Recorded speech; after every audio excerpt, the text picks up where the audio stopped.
Tenga la bondad de buscar en la palabra de Dios la epístola a los Tesalonicenses, el capítulo 2.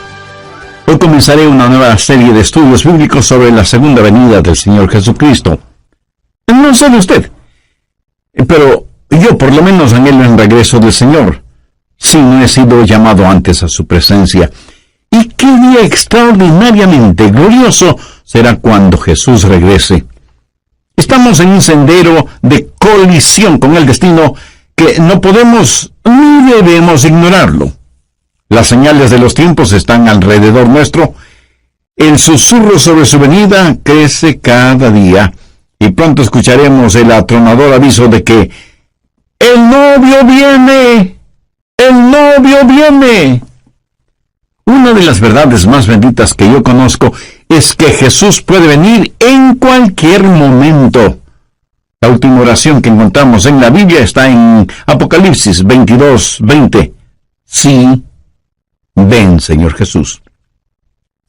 Primera Tesalonicenses 1, los versos 9 y 10. Porque ellos mismos cuentan de nosotros la manera en que nos recibisteis y cómo os convertisteis de los ídolos a Dios, para servir al Dios vivo y verdadero y esperar de los cielos a su Hijo. Una de las más hermosas y significativas frases en la Biblia es lo que dice el verso 10, y esperar de los cielos a su Hijo, al cual resucitó de los muertos, a Jesús, quien nos libra de la ira venidera. Déjeme decir algo acerca de la última parte de este versículo.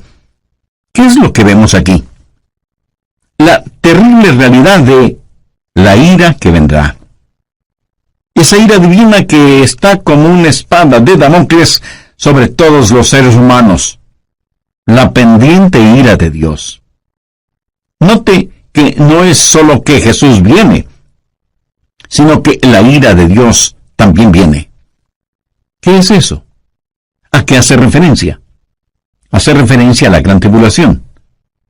Si usted piensa que hoy en día estamos teniendo increíbles problemas y dificultades, la ira de Dios, la gran tribulación, hará que estos días que estamos viviendo en la actualidad parezcan como paseo de verano en la playa.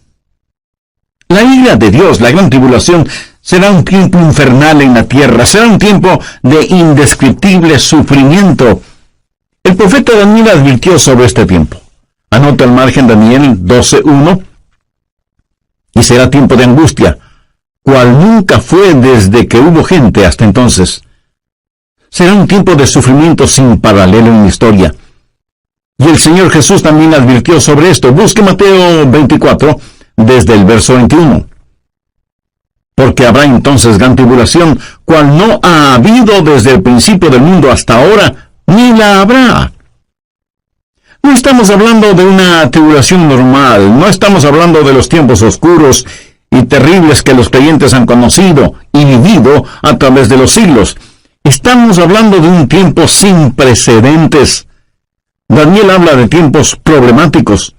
Jesús habló de la gran tribulación y Pablo lo identifica como la ira que vendrá. En el capítulo 6 de Apocalipsis se describe la ira que vendrá. Veamos desde el verso 15. Y los reyes de la tierra y los grandes, los ricos, los capitanes, los todopoderosos y todo siervo y libre, se escondieron en las cuevas y entre las peñas de los montes, y decían a los montes y a las peñas, caed sobre nosotros y escondednos del rostro de aquel que está sentado sobre el trono y de la ira del Cordero. Generalmente hablamos de la gentileza del amor del Cordero, o sea, de Jesús. Pero escúcheme con atención. El amor de Dios es la mitad de la verdad, pero no toda la verdad. Y cuando usted toma solo la mitad de una verdad y la presenta como si fuera toda la verdad, entonces la mitad que no presenta resulta que viene siendo una mentira. Pero, mi amigo, de acuerdo a la Biblia, la otra mitad del amor de Dios es la ira de Dios, la justicia de Dios. El gran día de la ira de Dios se acerca. ¿Y quién será capaz de enfrentarlo? Daniel, Jesús, Pablo y Juan hablan sobre ese evento. Ese día sin paralelo ni precedente en la historia humana va a llegar, y Pablo lo identifica como la ira que vendrá. Con todo lo que sucede a nuestro alrededor en nuestros días, bien se podría decir que las llamas del juicio de Dios están ya apareciendo en el horizonte.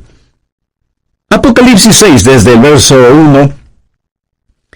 Vi cuando el Cordero abrió uno de los sellos, y oí a uno de los 4 seres vivientes decir, como con voz de trueno, ven y mira. Cuando usted escucha truenos, ¿qué es lo que espera? Pues una tempestad, ¿verdad? A Juan se le dijo que mirara. ¿Y qué es lo que él vio? Veamos en el verso 2. Y miré, y he aquí un caballo blanco. Vamos a ver 4 jinetes en sus caballos, cabalgando durante la gran tribulación. Algunos llaman a estos los 4 jinetes del Apocalipsis. Y todo esto no es más que una descripción de la frase que Pablo usó cuando dijo, la ira venidera. El primer caballo es el blanco, de dominio. Juan dice, y miré, y he aquí un caballo blanco, y el que lo montaba tenía un arco, y le fue dada una corona, y salió venciendo, y para vencer. ¿Quién es este que monta en un caballo blanco? Mi amigo no es otro que el anticristo. Es la simbología bíblica. Un caballo blanco significa dominio, conquista, triunfo, y durante ese tiempo, el Mesías del diablo, el anticristo, regirá en el mundo. Tiene un arco en su mano, lo cual es símbolo de poder. Tiene una corona en su cabeza, lo cual también significa dominio. Y si usted me pregunta, ¿el mundo en realidad será gobernado por el anticristo? Absolutamente cierto. Jesucristo fue muy claro al respecto. Busque Juan 5:43. Yo he venido en nombre de mi Padre, y no me recibís. Si otro viniere en su propio nombre, a ese recibiréis. Jesús dijo que no le recibimos a él, que es el verdadero Cristo, pero sí recibiremos al anticristo, que vendrá montado en un caballo blanco. De paso, quiero compartir con usted lo que leí en un periódico y que tiene que ver con un nuevo símbolo propuesto para las Naciones Unidas. ¿Sabe cuál es ese nuevo símbolo? Un caballo blanco. El artículo dice que el caballo blanco es símbolo de paz, y cito textualmente parte de lo que dice el periódico. La paloma, como símbolo de paz y fraternidad entre las naciones, enfrenta a un competidor, un caballo blanco. El diseño del caballo blanco fue donado con el propósito de unir pacíficamente los 5 continentes, simbolizado a través de la fortaleza del caballo que asegura libertad y unidad. En la cabeza del caballo habrá 5 cintas de diferentes colores que representan los 5 continentes: Europa, Asia, África, América y Australia. Así que se está impulsando un nuevo símbolo de paz, un caballo blanco, para que unifique al mundo. Y Daniel, haciendo referencia al anticristo, dice que por medio de la paz destruirá muchos. Segundo, el caballo rojo de la destrucción. Apocalipsis 6:4. Y salió otro caballo, bermejo, y al que lo montaba le fue dado poder de quitar de la tierra la paz, y que se matasen unos a otros, y se le dio una gran espada. El caballo rojo de la destrucción, rojo como el color de la sangre. Y cuando este inspirado anticristo cabalga para conquistar, en su diabólico cerebro no habrá más que esa idea, conquistar, y habrá guerra y terror y destrucción, y la sangre roja lo manchará absolutamente todo. ¿Alguna vez usted ha pensado en nuestro mundo presente, armado hasta los dientes, con toda clase de armas de destrucción? El Medio Oriente es un verdadero polvorín, y en realidad nadie sabe qué naciones tienen armas biológicas o capacidad nuclear o termonuclear. Un gran general norteamericano dijo: sabemos mucho más acerca de la guerra que de la paz. Sabemos más acerca de quitar la vida que acerca de vivir en este siglo que se pregona es el siglo del progreso. El conocimiento científico ha sobrepasado los límites de control. Tenemos muchos hombres de ciencia, pero en verdad muy pocos hombres de Dios. El mundo ha alcanzado notoriedad sin sabiduría, poder sin conciencia. Somos un mundo de gigantes nucleares, pero criaturas sin ética. Todo lo que sucede en el mundo está llegando a su clímax. Y la Biblia lo identifica como el gran día de la ira de Dios. Con la llegada del caballo rojo de la destrucción, el espíritu del odio que está en el anticristo inflamará los corazones y las mentes de los seres humanos y causará que los padres maten a sus propios hijos y que se maten entre hermanos. Será un tiempo de indescriptible sufrimiento cuando la espada estará chorreando la sangre de todos aquellos que no han querido recibir la marca de la bestia. Y los cadáveres estarán abandonados en las calles, llenando con olores putrefactos el aire, en donde se mezclarán las lágrimas y el llanto de los vivos con el pedido de auxilio de los moribundos. Y uno puede entender lo que profetizó Jesús cuando dijo: mas ay de las que están encintas y de las que crían en aquellos días, porque habrá entonces gran tribulación, cual no ha habido desde el principio del mundo hasta ahora, ni la habrá. Tercero, el caballo negro de la privación. Apocalipsis 6, versos 5 y 6. Cuando abrí el tercer sello, oí al tercer ser viviente que decía: ven y mira. Y miré, y he aquí un caballo negro, y el que lo montaba tenía una balanza en la mano, y oí una voz de en medio de los 4 seres vivientes que decía: 2 libras de trigo por 1 denario, y 6 libras de cebada por 1 denario, pero no dañes el aceite ni el vino. ¿Qué representa el caballo negro? Representa hambruna, invariablemente, porque después de una guerra sigue la hambruna. La balanza en este pasaje, usada para pesar harina, habla de la escasez de los alimentos y nos habla de precios elevadísimos y naciones que se mueren de hambre. 1 libra de trigo o cebada representa una comida, y esa comida costará todo un día de trabajo, o sea que será necesario el trabajar todo el día para poder comprar algo para comer. ¿Sabía que ya vivimos en un mundo en donde más de la mitad de la población vive en perpetuo estado de hambre? Ahora imagínese lo que será durante la gran tribulación, cuando los hombres inflamados con espíritu de odio preferirán ir a la guerra antes que trabajar en la tierra. Por la historia aprendemos que cuando el general romano Tito Vespasiano, en el año 70, cercó a Jerusalén, impidió el abastecimiento de alimentos desde fuera de la ciudad y confiscó todos los alimentos que encontró dentro de la ciudad para su propio ejército. Fue tal la hambruna que se sintió en Jerusalén que, según los historiadores, las madres casi enajenadas por el hambre mataban a sus bebecitos para comérselos. Jesús dijo que un tiempo mucho peor que eso está por venir. Cuarto, el caballo amarillo de la destrucción. Apocalipsis 6, versos 7 y 8.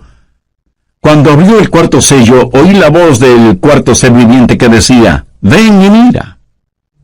Miré, y he aquí un caballo amarillo, y el que lo montaba tenía por nombre Muerte, y el Hades le seguía.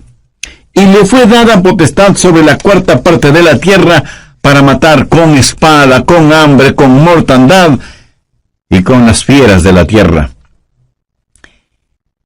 En el original griego, la palabra amarillo describe un color verde amarillento pálido. Este caballo es el de la destrucción, y millones de seres humanos serán destruidos. Esto nos enseña que en los oscuros días de la ira venidera habrá un odio generalizado, inspirado por el anticristo, y las masacres serán las consecuencias de ese odio, y la sangre correrá como ríos, y el hambre producirá muerte, y después de la muerte, el infierno. Se dice que a veces más gente muere después de terminada una guerra que durante la guerra misma. Y usted preguntará, ¿cómo puede ser eso posible? Amigo, después de la guerra hay una explosión de pandemias, infecciones, plagas. Pero en este pasaje, note que después de la muerte viene el Hades. ¿Qué significa eso? La muerte reclama el cuerpo, pero el Hades reclama el alma. Esos van a ser días terribles cuando ni siquiera en el sepulcro usted podrá esconderse de Dios. Y yo creo que los 4 jinetes del Apocalipsis están listos para comenzar su recorrido.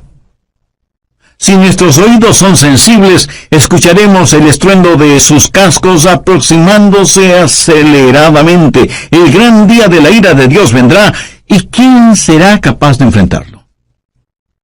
Este pasaje de Primera de Tesalonicenses nos previene acerca de la ira que vendrá, pero solo he hablado de una parte de lo que sucederá durante la gran tribulación. Vayamos ahora a Apocalipsis 9. La gran tribulación será un tiempo cuando los espíritus diabólicos serán desatados sobre la tierra. Apocalipsis 9:1. Y el quinto ángel tocó la trompeta y vio una estrella que cayó del cielo a la tierra. ¿Qué representa esa estrella caída? Es el mismísimo Lucifer. Y se le dio la llave del pozo del abismo, o sea, la llave es entregada a este supercriminal para que abra la cárcel que está en el abismo y deje en libertad a los malévolos espíritus encerrados allí. Y cuando eso pase, cosas increíblemente horrorosas van a suceder. Veamos el verso 2. Y abrió el pozo del abismo, y subió humo del pozo como humo de un gran horno, y se oscureció el sol y el aire por el humo del pozo, y del humo salieron langostas sobre la tierra, y se les dio poder como tienen poder los escorpiones de la tierra.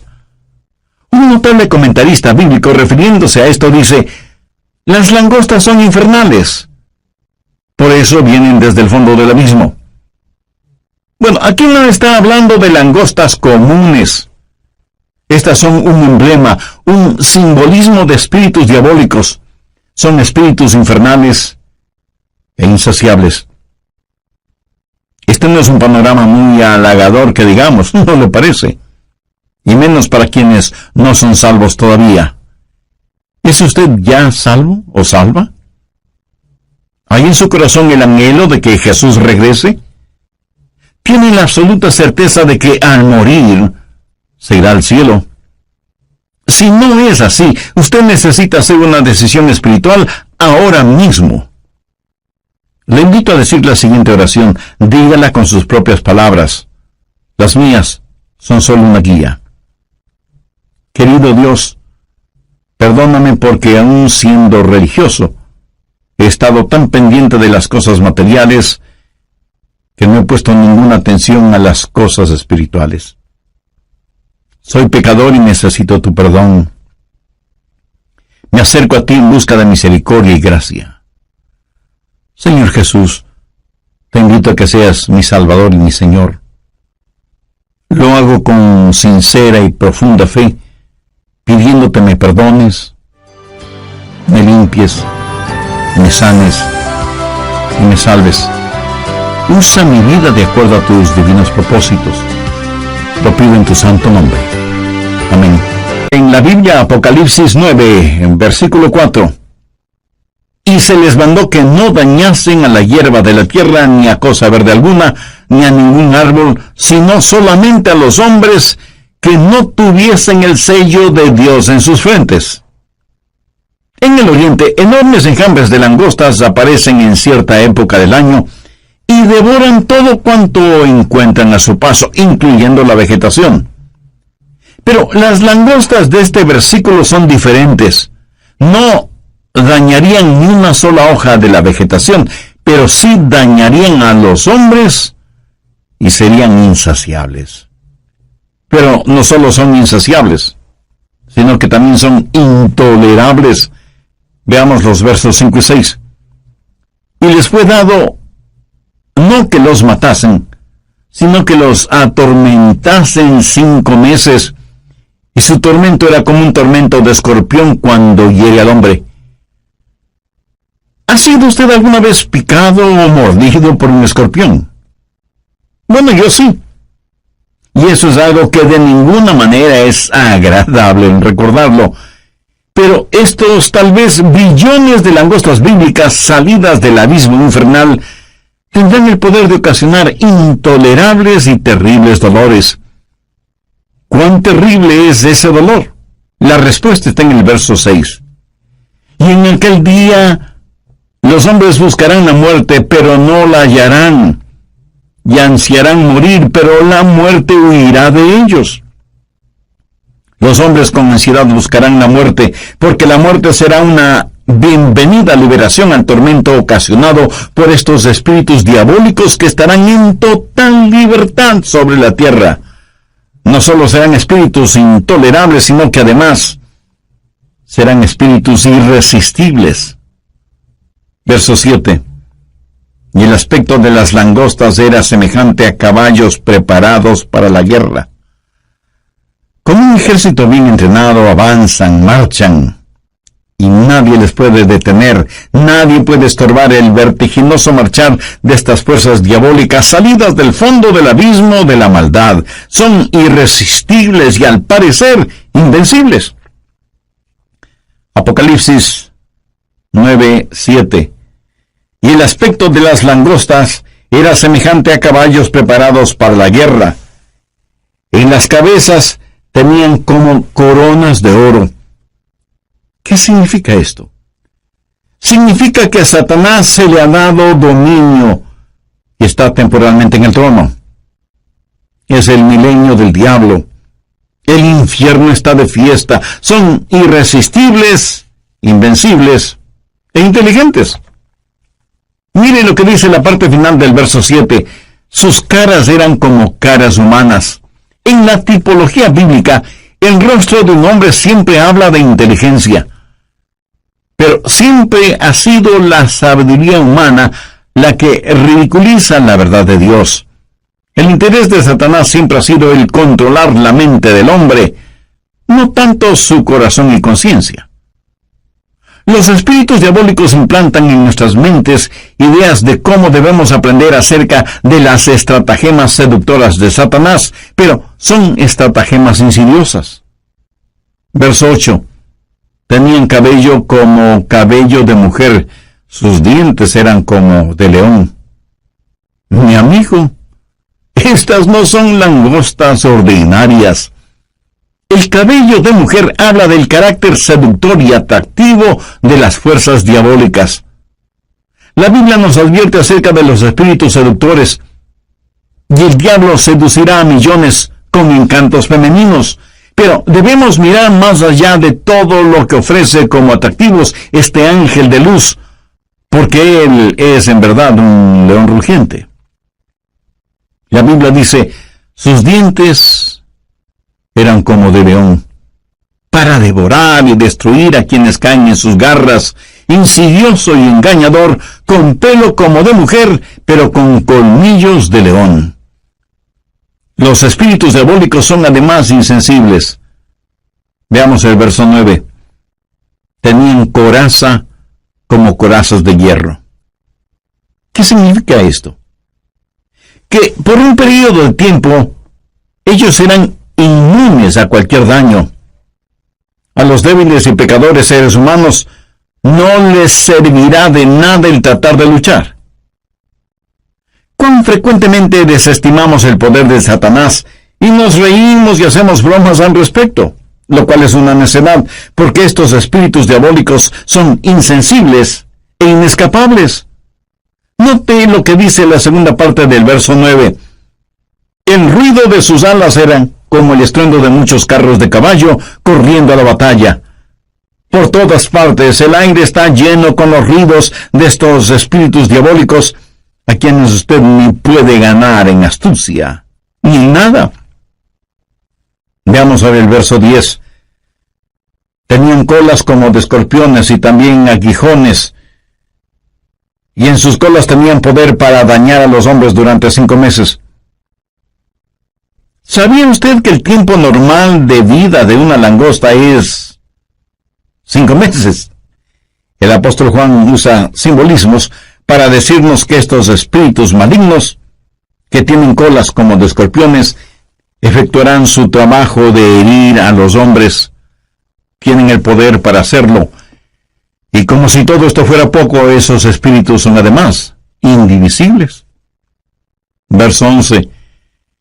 Y tienen por rey sobre ellos al ángel del abismo, cuyo nombre en hebreo es Abadón y en griego Apolión. Hay un rey sobre estos espíritus. Recuerde que no tenemos lucha contra sangre y carne, sino contra principados, contra potestades, contra los gobernadores de las tinieblas. Abadón o Apolión literalmente significa destrucción.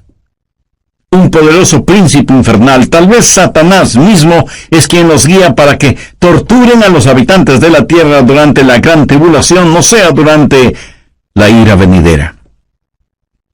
En segundo lugar, hay una anticipada espera. Veamos 1 Tesalonicenses 1:10. Y esperar de los cielos a su Hijo, al cual resucitó de los muertos, a Jesús, quien nos libra de la ira.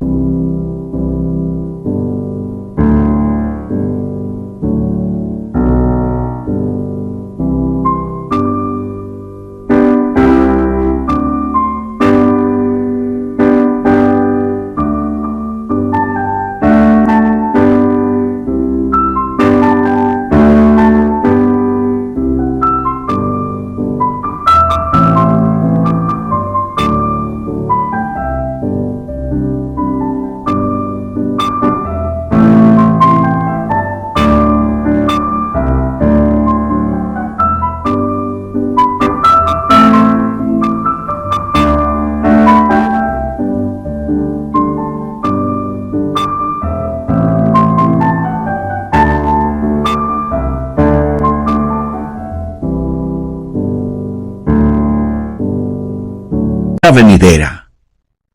¿Lo ve?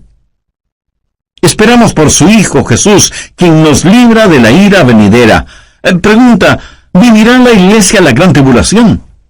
¿Estará la iglesia sujeta a la ira que vendrá? Bueno, personalmente no lo creo, y le diré por qué. Creo que la Biblia claramente enseña que la iglesia será arrebatada, raptada, antes de que la ira llegue. Veamos 1 Tesalonicenses 5:9. Porque no nos ha puesto Dios para ira, sino para alcanzar salvación por medio de nuestro Señor Jesucristo. El apóstol Juan le dijo a la iglesia de Filadelfia la misma cosa. Veamos Apocalipsis 3:10. Por cuanto has guardado la palabra de mi paciencia, yo también te guardaré de la hora de la prueba que ha de venir sobre el mundo entero. Y usted podría preguntarme, pastor, eso es lo que Juan le dijo a la iglesia de Filadelfia, pero no a nuestras iglesias. Vayamos rápidamente a Apocalipsis 3:13. ¿Qué dice? El que tiene oído, oiga lo que el Espíritu dice a las iglesias. Lo que se le dijo a la iglesia de Filadelfia también es para nosotros. Si guardamos las palabras de su paciencia, Él nos librará de esa hora de tribulación. Dios no derrama su ira sobre sus hijos. Él disciplina a sus hijos. Antes de que un reino declare guerra a otro reino, ¿qué es lo que hace? Llama a sus propios ciudadanos a que salgan de ese reino antes de declarar la guerra. Antes de que Dios hiciera llover fuego y azufre sobre Sodoma, el ángel le dijo a Lot, no puedo hacerlo hasta que tú salgas de aquí. Lot y su familia fueron sacados de la ciudad antes de que la ira de Dios se hiciera una realidad. Dios los salvó sacándoles de la ciudad. Antes de que Dios enviara el diluvio en tiempos de Noé, ¿qué es lo que hizo? Arrebató a Enoc antes del diluvio para que fuera como un retrato, una ilustración de que antes de que Dios derrame su ira, Dios salva a los suyos. Dios puso a Noé en el arca como una ilustración de lo que la nación judía experimentaría y saldría del fuego de la tribulación. Si la iglesia va a pasar la gran tribulación, hay ciertas cosas que deben suceder. Y no estaremos esperando el regreso de Jesús en cualquier momento. Anote Mateo 24:36. Pero del día y la hora nadie sabe, ni aun los ángeles del cielo, sino solo mi Padre. Nadie, absolutamente nadie, sino el Padre, conoce el tiempo del regreso de su Hijo a la tierra.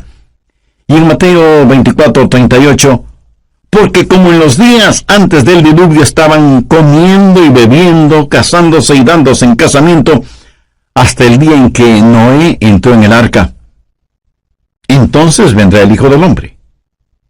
Ahora escúcheme, comer, beber, casarse o dándose en casamiento no es precisamente la gran tribulación.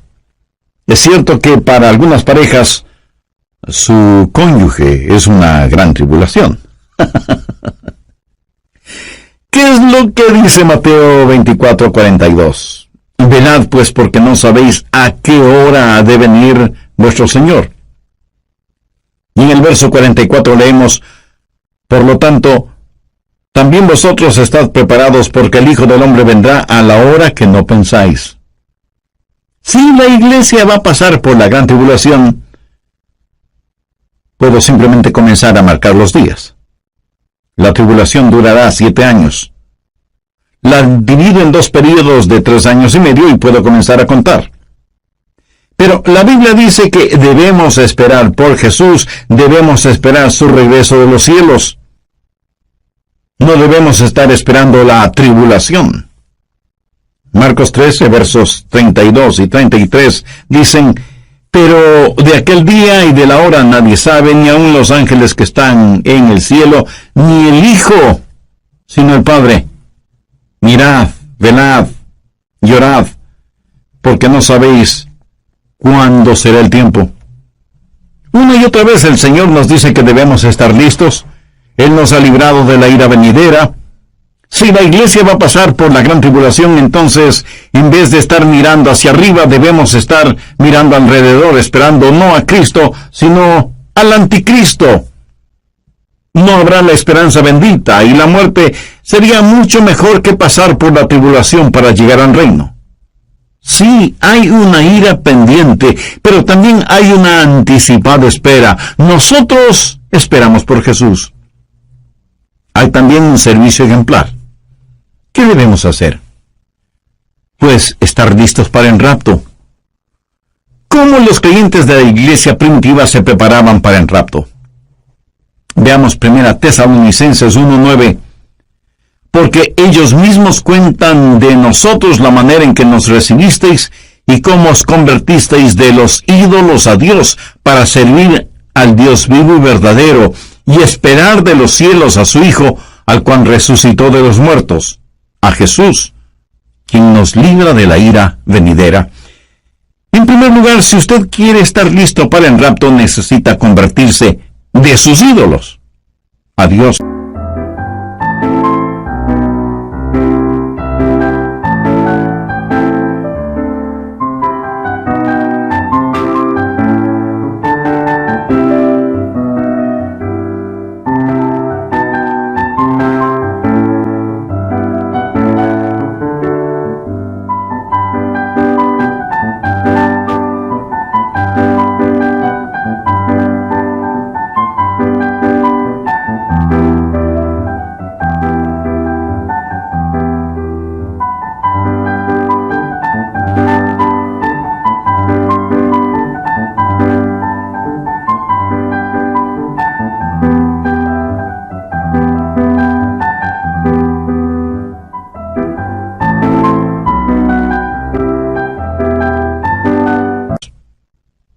Alguien dirá, nosotros no tenemos ídolos. Oh, sí que los tenemos. Ídolos viejos con nombres nuevos. En vez del dios Mamón, que representa avaricia, ahora es el dios ambición. En vez del dios Baco, que era el dios del desenfreno y la borrachera, ahora le llaman el dios de la hora feliz. En vez de la diosa Afrodita, que era la diosa de la lujuria sexual, ahora la llaman la revolución sexual. Son los mismos dioses y diosas, ídolos de antaño, con atractivos y políticamente correctos nombres. Hoy en día, en vez de Marte, que era el dios de la guerra, ahora se lo identifica como indignación justa. Y sin embargo tenemos en nuestras modernas ciudades más problemas, crímenes y odios como nunca antes. Viejos ídolos con nuevos nombres. ¿Y qué es un ídolo? Un ídolo es cualquier persona o cosa que usted ame más que a Dios. Es cualquier cosa en la cual usted confía más que en Dios. Es cualquier cosa a la que sirve más que a Dios. O cualquier cosa a la que usted tema más que a Dios. Cualquier persona o cosa que le desvíe de Dios es un ídolo.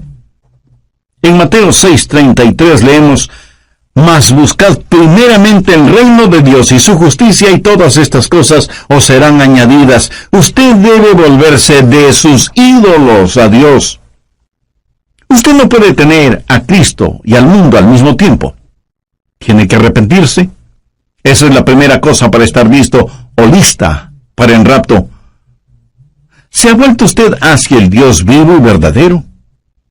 ¿Se ha olvidado o dejado de sus viejos caminos? ¿Le ha entregado su corazón a Jesús, que es el Dios vivo y verdadero?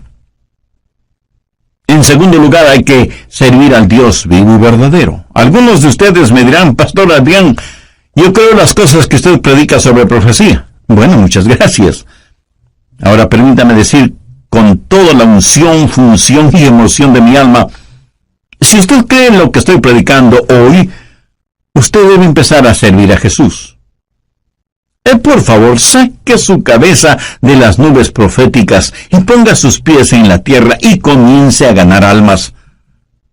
La verdadera prueba no es si usted cree o no lo que estoy enseñando, sino lo que usted va a hacer para prevenir a los hombres de la ira que vendrá. Y debemos trabajar hasta cuando Jesús regrese y luego nos juntaremos en nuestro hogar celestial. Tercero, hay que esperar en el regreso de Jesús. Esos creyentes esperaban por Jesús, no como un último recurso o como una escalera de incendios, sino que estaban diciendo, ven pronto, Señor Jesús. Estaban esperando su regreso, ansiaban su venida, vivían con esa expectativa, oraban por su venida y muchos literalmente murieron diciendo, ven, Señor Jesús. Como ilustración le contaré que una joven mujer estaba en la estación del tren esperando a su novio, que venía para casarse, y ella estaba ahí, esperando con ansiedad el tren. El anciano jefe de la estación también estaba ahí, con sus horarios de llegadas y salidas de trenes. Él sabía que un tren estaba por llegar, pero no lo esperaba con la misma ansiedad con que esa novia esperaba la llegada del tren en donde venía su novio. Nosotros debemos tener el espíritu no del jefe de la estación, sino de esa novia. La Biblia dice, y esperar de los cielos a su Hijo, al cual resucitó de los muertos, a Jesús, quien nos libra de la ira venidera. Me pregunto cuántos de quienes me escuchan en este momento conocen en forma personal al Señor Jesucristo. Porque si usted aún no tiene una relación íntima con Él, este es el momento de hacer esa decisión. Recuerde que Jesucristo puede retornar en cualquier momento, y en la Biblia no encuentro ninguna esperanza para nadie que no tenga a Cristo en su corazón. Si usted rechaza ser salvo antes de la venida de Jesús, terminará creyendo las mentiras de Satanás, y tendrá que vivir los horrores de la tribulación, y después de eso, el infierno, o sea, separado eternamente de Dios. Y si me pregunta cómo puede ser salvo, lo primero que tiene que hacer mi amigo, mi amiga, es dejar sus ídolos y buscar al Dios único y verdadero, y por fe pedir la presencia de Jesús en su vida. Y eso lo puede hacer este mismo instante, orando la siguiente sencilla oración. Señor Jesús, te invito a que vengas a morar en mi corazón. Te pido perdón por mis pecados, límpiame y sálvame. Yo no puedo salvarme por mí mismo, y no merezco ser salvo, pero tú moriste para salvarme si confiaba en ti. Confío en ti con todo mi corazón. Quiero nacer de nuevo, tener una vida nueva y transformada. Haz de mí la persona que tú quieres que sea. Lo pido en tu santo nombre.